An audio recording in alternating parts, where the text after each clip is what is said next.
मुझे लगता है अभी तक अम्मी ने ना आयज़ा पे को फ़ोन कर दिया होगा।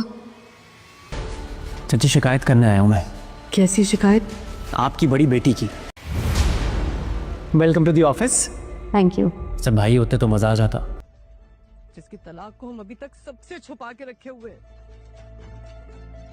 और वो ज़रूर कोई ना कोई ड्रामा क्रिएट करेंगे, तुम देखना। चाची हमारा घर बर्बाद कर दिया उन्होंने। ईश्वर भाभी पे झूठा इल्जाम लगा के आशिर भाई और ईश्वर भाभी को घर से बाहर निकलवा दिया। मैं आ गई हूँ ना, जल्द वो भी आ जाएगा।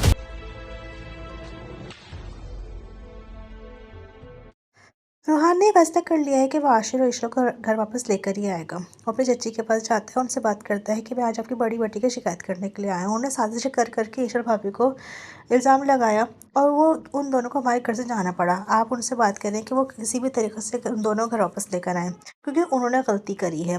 तो उसकी चच्ची उसे यही कहती है कि हाँ, अगर उसने गलती करी है तो मैं उससे बात करती हूँ, वो उन दोनों को घर वापस लेकर आएगी।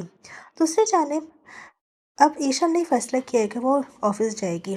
वो ऑफिस जाती है तो वहाँ पे रोहान होता है, उसको अच्छे से वेलकम करता है, लेकिन साथ ही ये भी कहता है कि भाई होते तो बहुत ज़्यादा मज़ा आता। तो वो उससे कहती है तुम परेशान मत हो, अब मैं आ गई हूँ तो भैया भी आ जाएंगे तुम्हारे। फिर वो असद से भी मिलती है, उससे वो अच्छे तरीके से सलाम दुआ करती है। अब असद भी सोचने में मजबूर हो गया है। दूसरी जानिब जब अनाया और रूहान घर वापस आते हैं तो अनाया काफ़ी ज़्यादा परेशान होती है। उसे कहती है कि अब तक तो अम्मी ने आयज़ा आपी को कॉल कर दी होगी, अब देखो वो कुछ भी कर सकती हैं, मुझे तो समझ में नहीं आ रहा कि अब क्या होगा। दूसरी जानिब जब आयज़ा की माँ उसको कॉल करती है तो उसके ससुर वो सारी बातें सुन लेते हैं, क्योंकि वो उससे बात कर रही होती है कि रूहान को यकीन है कि तुमने ईशल के साथ कुछ इस तरह से किया है कि साजिश करके तुमने घर से बाहर निकाला है, तुमने उस पर कुछ झूठा इल्ज़ाम लगाया है और मुझे समझ में नहीं आ रहा कि अब क्या होगा।